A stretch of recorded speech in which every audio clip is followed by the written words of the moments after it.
Find a new way to live in Toronto's coveted Forest Hill neighbourhood. Foray by Canderel blends thoughtful, livable suite design with refined finishes and more than 50,000 square feet of amenities, including wellness spaces, work-from-home areas, fitness facilities, and places to unwind. A modern, elevated community crafted for the life you've earned. Your next home starts from $599,000. Learn more at live@foray.ca. That's live at FORET.ca.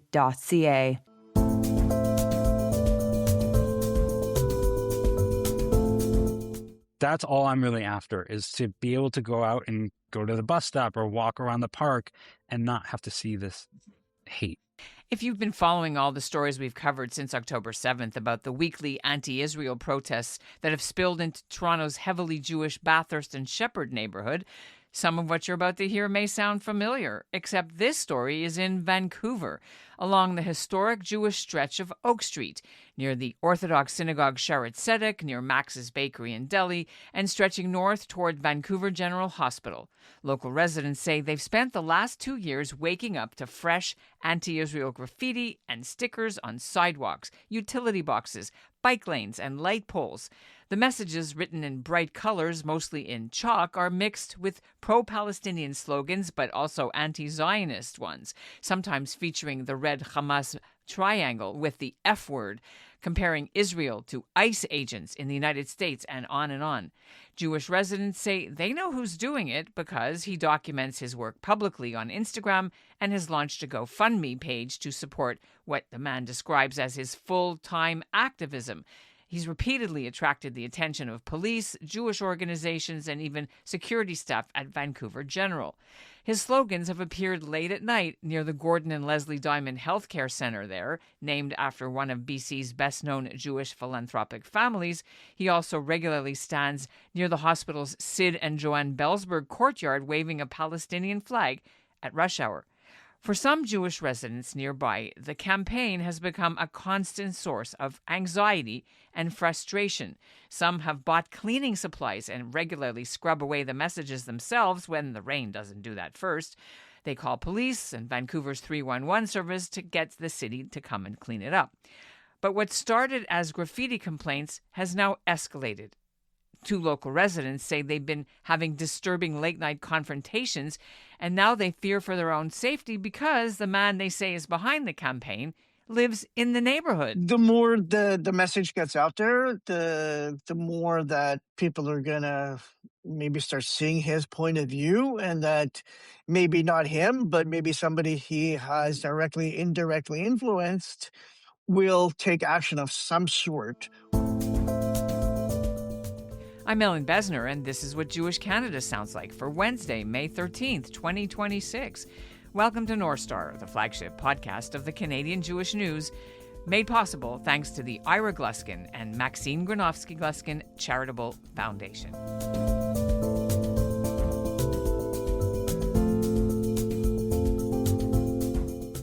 Jewish leaders we spoke with say there's little practical enforcement available because this activist operates in a legal gray zone. Police generally view political protest as protected speech unless it crosses the line into criminal harassment, intimidation, or hate speech. As far as we know, no charges have been laid. Vancouver police told me that any reported incidents involving mischief or harassment are taken seriously, and investigators collect evidence where hate motivation might be present. The activist behind the chalking says his messages are intended to provoke discussion, and he also has included hearts and peace signs and messages about love. Similar chalk activism has appeared internationally through a pro-Palestine online campaign encouraging supporters to use washable sidewalk chalk. But two Jewish residents have taken it upon themselves to document nearly all of his work. One has collected more than 2,000 images connected to the campaign and has reported incidents to police. Today on North Star, we're joined from Vancouver by Joshua and Stephen. They asked that we not use their full names publicly for safety reasons. Yeah, thanks for having us. My name's Joshua. I'm Stephen, also in Vancouver. We should explain, I said for security reasons, but maybe you want to, either of you, start to just quickly tell us what are your security concerns? Yeah, I'm a photographer by trade. I have a unique way of spelling my photography brand name, and I want to try to keep my professional career and my activism separate. I've also had my full legal name published by certain pro-Palestine activists, and again, just trying to keep my identity out of my activism as much as possible. And Yeah, I was also recently followed, I guess for lack of a better word, almost chased down by one of these individuals, very unhinged. And yeah, I was outside erasing some of the graffiti, and he sort of chased me down. I didn't want to go back into my apartment until he had sort of left the vicinity, so he didn't see where I lived. Unfortunately, I think he lives right next door. But for now, yeah, I'd rather sort of keep my identity secret because of Yeah, that. unfortunately for me, the culprit of all these chalk messages lives across the street from me, so I see him from my kitchen window leaving his house wearing his keffiyeh every day. right. So did you discover geographically? Are you also close to each other? Is this the same Fairly close. stuff that you're both seeing, or is this different? Yes. No, It's same stuff. we probably live, 6 blocks away from each other. So we're close. I walk the same neighborhood that Steven walks. Understood. And orient me from the biggest landmark, I don't know, from the JCC or the Vancouver Federation building or King David or all of that sort of. I mean, I live down the street from Sharet Zedek, the temple that was firebombed Ditto. back in 2024. That's probably the closest Jewish institution. So can we talk timeline here? What first caught your attention? What first caught my attention was the torn Kidnapped from Israel hostage posters back in November of 2023. I had been putting them up. This, individual had been tearing them down. There was an event at Sharet Zedek where Elon Levy was speaking, and two, pro-Palestine activists came and tore down hostage posters in front of the entire Jewish community, and did it with impunity, did it smiling, with their hate and their activism, so to speak. And the chalk messages really began around June of last summer and have been persistent every day. We're familiar with the Run for Your Lives organizers in Vancouver. Of course, they've been on our show. We've interviewed them. Are you part of the main organizing groups that have been leading the Jewish community's rallies and hostage and runs? Yeah, I'm part of both the Vancouver Stands with Israel and the Bring Them Home, and have attended the Bring Them Home rallies pretty consistently. And the individual in question would be standing across the street counter-protesting. And he has had many interactions with the police. He was recently arrested and released with a verbal warning, which he has not complied with. So how widespread does this happen? I've seen him recently, not him himself, but his messaging in a neighboring neighborhood. I saw it in a neighborhood called Mount Pleasant. I was just out the other day. And it's to the east, I don't know, say about 12 blocks or so. A different neighborhood entirely than where Josh and I live. But he's starting to, dare I say, expand his brand. And so yeah, he's getting out there. I don't think he has much of a life, of a job or anything of a sort. Yeah, just to kind of add on John? to that, he began targeting to the public parks near the temple. Every 15, 20 feet, he would write more messages in chalk. They would target the Bring Them Home rallies and write chalk messages on the corner where we would stand.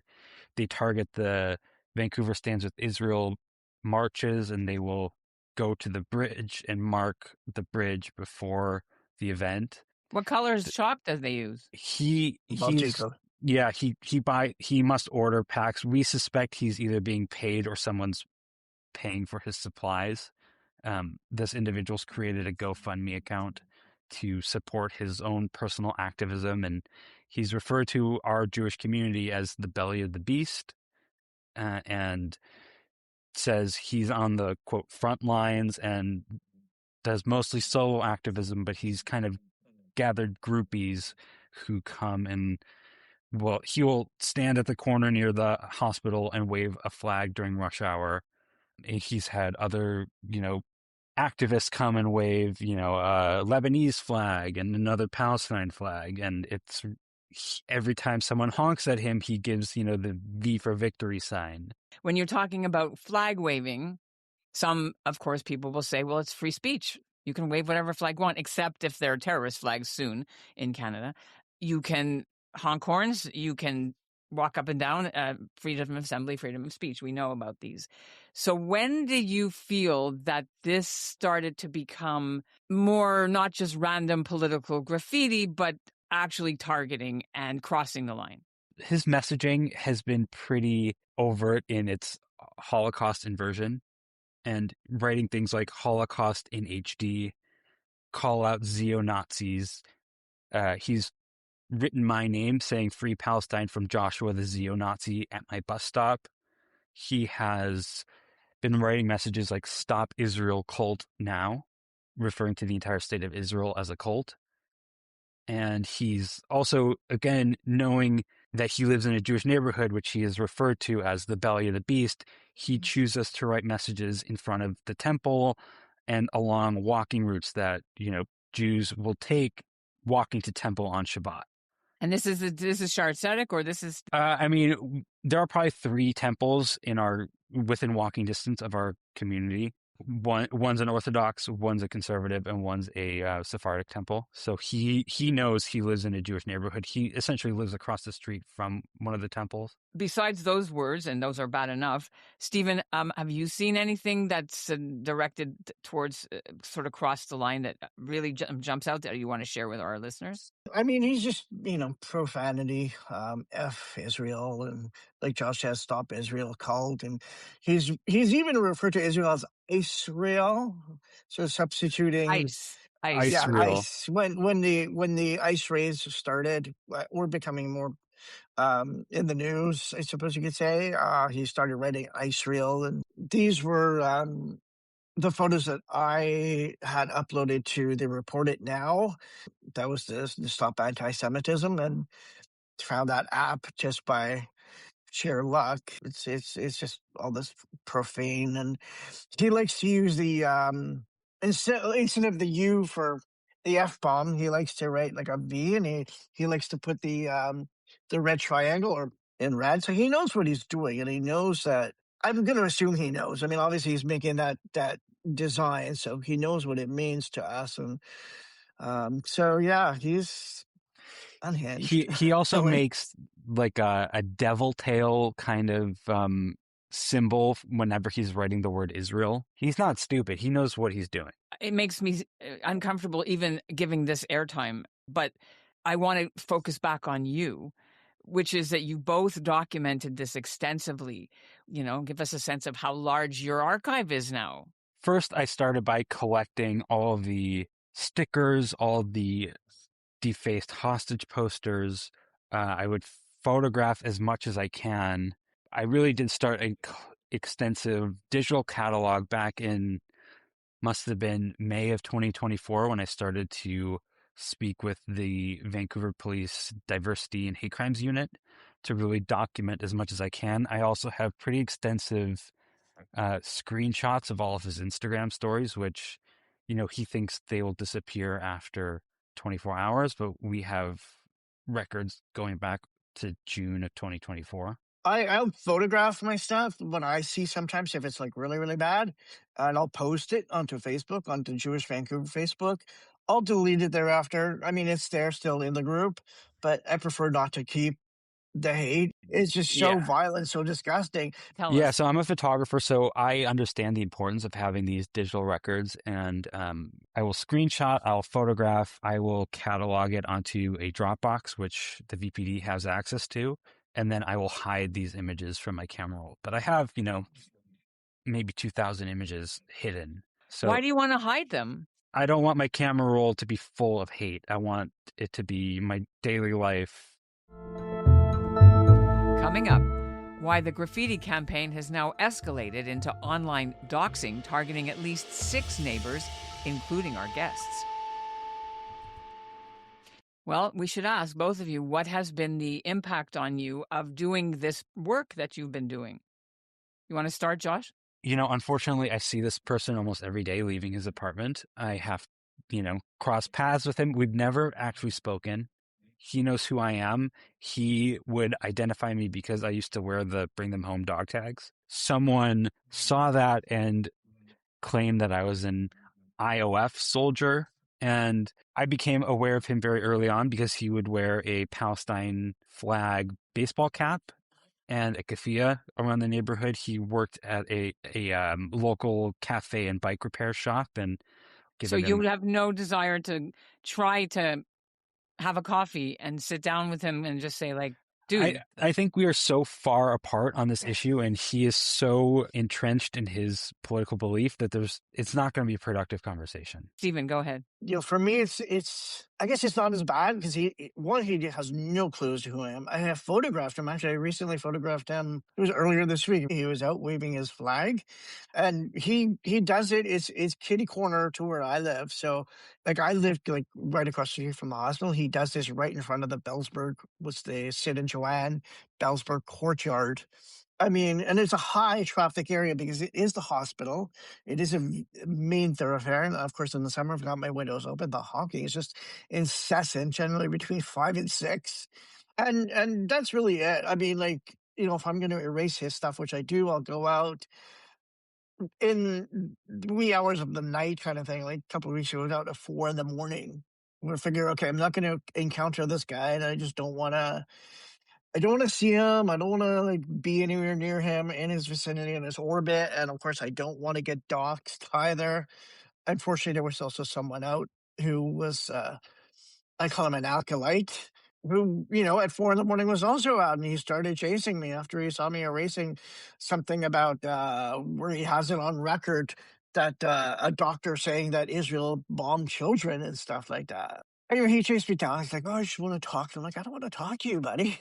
It's 4 in the morning." I mean, I will go out during the day and remove them, and sometimes I get people thanking me, sometimes I get people challenging me, and the thing that I tell everyone is that, believe what you want to believe, keep your politics off of the sidewalk. This is a public space that we should all be able to enjoy. It makes a horrible mess. And then the erasing of the chalk stuff. Do you think that the authorities actually understand this cumulative psychological effect of this chalk, or do they just see it as chalk? They just see it as chalk. And, this individual's even posted videos of him out at, 6 a.m. writing chalk messages in front of businesses that have told him they don't want politics in front of their business. And the police have basically said, "Oh, you're drawing it with hearts beside it. It's fine." They don't really look at the content or the context. They just look at the medium that it's Hang being on a written second. in. Vancouver Police Foundation has an initiative called the Chinese Community Policing Center Graffiti Removal Team to help businesses in Chinatown clean up because of anti-Asian graffiti. How come they're not interested in this? If this were, homophobic slurs on Davie Street, which is like the Vancouver queer community, there would be zero tolerance for this. If this was anti-Asian racism in Chinatown, there would be zero tolerance for this. But because this is a anti-Zionism, it's being treated as political speech. And I think the VPD is very scared of entering into any kind of charge where they are becoming arbiters of freedom of expression. Have you seen any more or any less graffiti? And have you seen any more response from the authorities that makes you optimistic? I mean, there have been some developments. This individual was witnessed by a police officer writing on a city utility box where he was arrested. It was documented. They forced him to erase it and gave him a verbal warning saying, "Do not mark up City of Vancouver infrastructure." And since that happened, he has continued to mark up city poles. He's marked up a couple utility boxes, which I've documented them all before I removed the chalk. But the VPD basically said we need footage of him doing it in order to pursue charges against him. I've spoken to 2 different businesses about it. and they've both kind of been like, we're not going to release footage to you. We will only release footage to the VPD. Fair And enough. I've said, here's the case number, here's the officer to contact. And I don't believe either one of those businesses has followed through with sharing those materials. My hope is that if the Vancouver police won't pursue criminal charges, that maybe the city of Vancouver will pursue bylaw fines. He is costing the city a lot of money in cleanup. I've encouraged community members to report the graffiti to the City of Vancouver 311 graffiti removal process. And, every time that happens, they have to send a graffiti cleanup crew to go and clean up this mess. And this individual has even, filmed himself taunting the graffiti crew saying, I'm chalked and loaded. I'll come back when you guys are gone and write it again. Every time we wash it away, he comes back and writes it again. And it's really just, a battle of attrition at this point of It's who can. whack-a-mole. Right. But you're not giving up. Well, I mean, for the most part, it seems like it's like cat and mouse game between me and him, and I've been trying to rally more community members, Stephen being one of the few consistent ones who also helps wash these away, but it's really starting to feel like we need to get the community to band together to remove them as quickly as possible to minimize his visibility so that we don't have to endure this day in and day out. He targets the hospital quite a bit, and I have met, hospital staff members who came out with a broom and a bucket of water to wash them away in the mornings, but they work Monday through Friday, so Saturdays and Sundays those messages will persist if no one will remove them. Do you think he's targeting because Bellsburg is a prominent Jewish family name? I think he's in general. I think he's just targeting his community because he knows it's a Jewish community, and he has admitted that he has, in his GoFundMe, he's admitted he's taken out a line of credit, which he's pretty much all but spent up, and that he's dedicating 30 to 40 hours a week on his activism because he thinks he's making a difference. And I, simply ask people, who is the intended audience of these messages? Who do you think they're actually helping? Because I don't believe they help anyone in the Middle East. And that's not the intended audience. The intended audience is the Jewish community of Vancouver. He says, I've seen Josh has sent me some, like, it was photographs, and, it was like one post or something. It's like, hey, Zionists, but love Jews, or vice versa, love Jews, hate Zionism, but whichever order you take it. But the two are inextricably linked. How can you not, how can you love Jews and not, like Zionism? And it's not a dirty word. We all know that that it's not a dirty word, but they choose to weaponize it. So it's really just a personal belief where I just feel that this is just gross. Literally, it's practically a one-man hate campaign, and it's just why. Josh. I feel sad and sorry for this person because he's made anti-Zionism his entire identity. I don't believe he has any hobbies or anyone in his life to challenge his point of view or give him any sort of fresh perspective or break from this level of hate.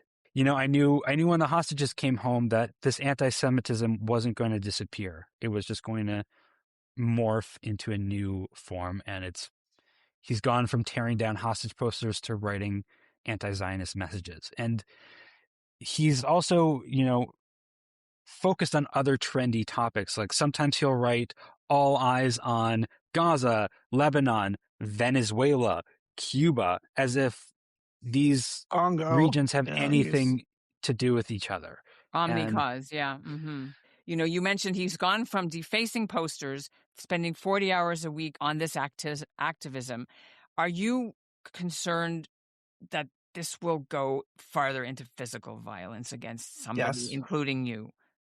Yes. I believe that this is potentially a stepping stone to something far greater. Hopefully not, but I think that the more the message gets out there, the more that people are gonna maybe start seeing his point of view, and that maybe not him, but maybe somebody he has directly, indirectly influenced will take action of some sort, whatever that may be. But yeah, I mean, I think that I don't see him really stopping here with this. That's my No, personal belief. unfortunately, I have to agree. I think he is getting only positive reinforcement from the community with people honking at him and people applauding him for writing these messages. And he makes claims like, oh, it's 90% love and 10% hate. And he is the only way he's going to stop is if he either faces criminal consequences or financial consequences. He's essentially just normalized anti-Zionism in our Jewish community in a way that is deeply upsetting to the Jewish community. And it feels like we do not have the city or the authorities' support in just neutralizing public space. That's all I'm really after, is to be able to go out and go to the bus stop or walk around the park and not have to see this hate. I applaud you for coming forward, and I really appreciate you exploring these themes with us here on the Canadian Jewish News' North Star podcast. Good luck to both of you.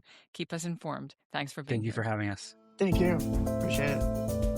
And that's what Jewish Canada sounded like for this episode of North Star, made possible thanks to Ira Gluskin and Maxine Gronowski-Gluskin's charitable foundation.